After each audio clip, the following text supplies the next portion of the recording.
Hi there. Welcome back to the Healthy Church Staff Podcast. My name is Tom Rhodes, one of the co-founders over at chemistrystaffing.com.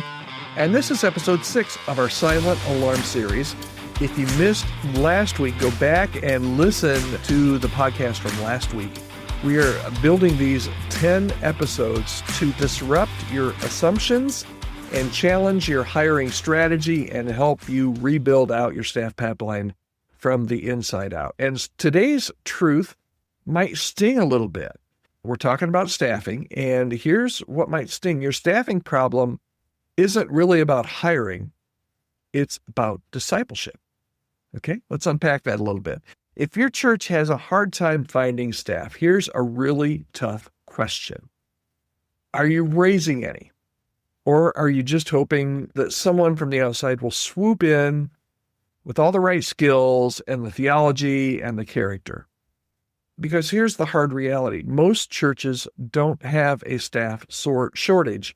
They have a leadership development vacuum. Here's what's happened in the larger U.S. church. We have outsourced our pipeline, and we've forgotten that disciple making is actually leadership development. And now, in many places, the well is running dry. All right, so I think we just need to be honest with ourselves here. Churches used to raise up pastors and worship leaders and student ministry leaders from within. People came to faith, they grew in maturity, they sensed a call, they were mentored, they were equipped, and eventually they were released. And now most churches are functionally importers. We post a job, we wait for the applications, we cross our fingers. But here's what's really happening behind the scenes. Fewer younger adults are considering ministry.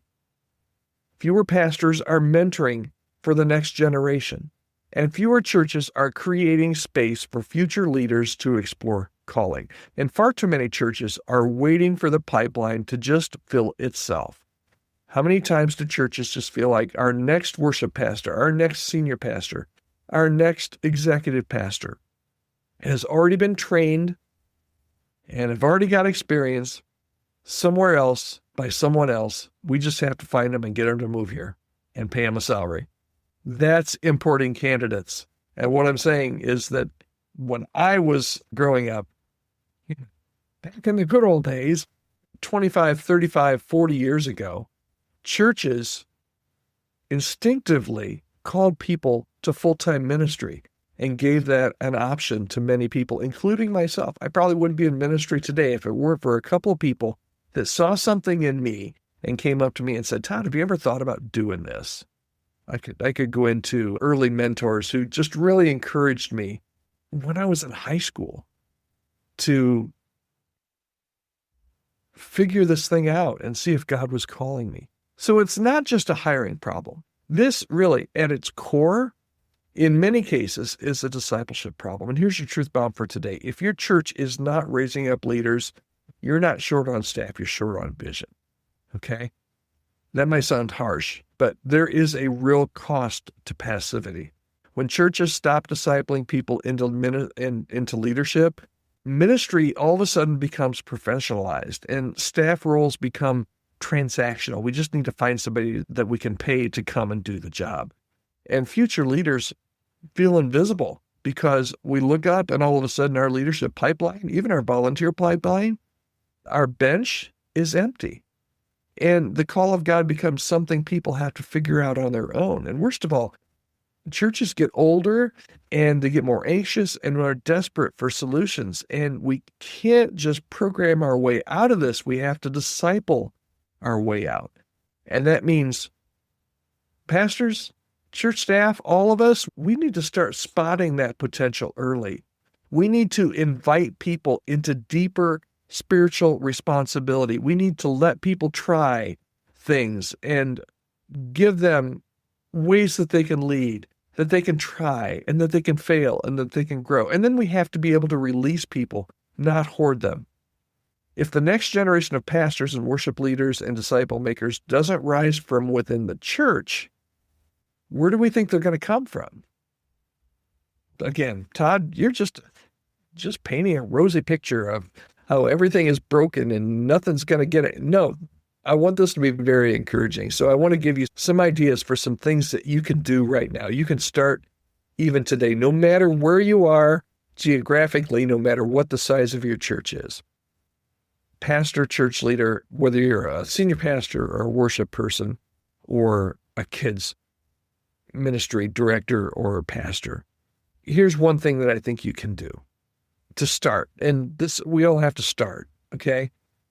Identify 3 people in your church under 30 who have some real spiritual leadership potential, okay?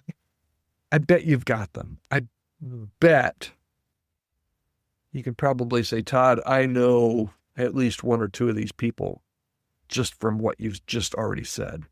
But identify 3 people in your church under 30 who have some real spiritual leadership potential and start asking them some intentional questions. Have you ever considered ministry, even vocationally? Create visible, real opportunities for leadership, for teaching, for shepherding, for creating, for discipling. I give some examples in the book that I'll tell you a little bit about here in a second. But as a staff member, champion those emerging leaders and do so publicly. Normalize the idea of full-time ministry again.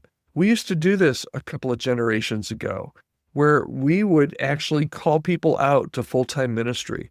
I remember in college, I remember in my local church being called out. Todd, have you ever considered full-time ministry? I remember going to college and going into missions conferences and different things where, man, the Spirit of God was so strong, but the call was, are you willing to go? Are you willing to serve? Are you willing to give your life full time? Are you willing to give your vocation? We need to start doing that again. And we need to start normalizing at least the idea of full-time ministry. And we need to model sending. If no one has left your church to serve somewhere else in the last 5 years, that should be a warning light that should just be going off. That, man, somehow, and it's not intentional. We ask pastors, are you doing this? And they say no. And we say, why? And we just got busy, or we just haven't thought about it. So there needs to be some intentionality there as well. As you reflect on this, though, your church might not have the budget to add another full-time staff member this year, and that's okay. What you can do at your local church, whether you're a church of 30 or a church of 3,000, you can start building your future pipeline today. And honestly, this is not going to happen overnight. It might take 5 years. It might not solve your immediate opening and your immediate problems, but it will start to shape your legacy and your future at your church. Because the real question isn't just, can we fill this position? The real question is, are we building something that lasts beyond our current team? So this entire episode kind of stems from the core idea of my book. It's called Silent Alarm: The Quiet Collapse of the Church Staff Pipeline and How to Rebuild Before It's Too Late.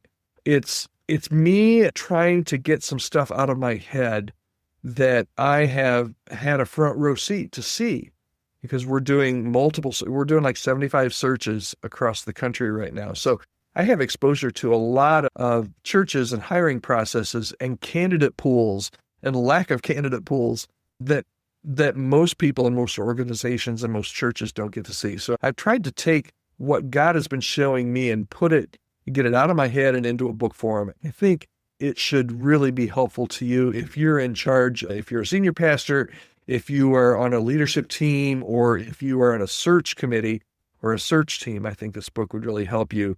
And you can grab a copy today. I'd love for you to do that. If you would like to, it's chemistrystaffing.com/silent alarm, chemistrystaffing.com/silent alarm.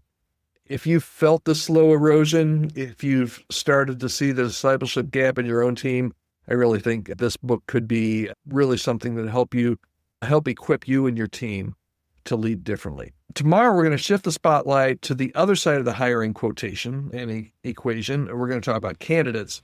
And we're going to ask this question: why are so many qualified leaders sitting on the sidelines, just quietly burned out or disengaged or unsure where to go next? And here's a clue: it's not because they're lazy.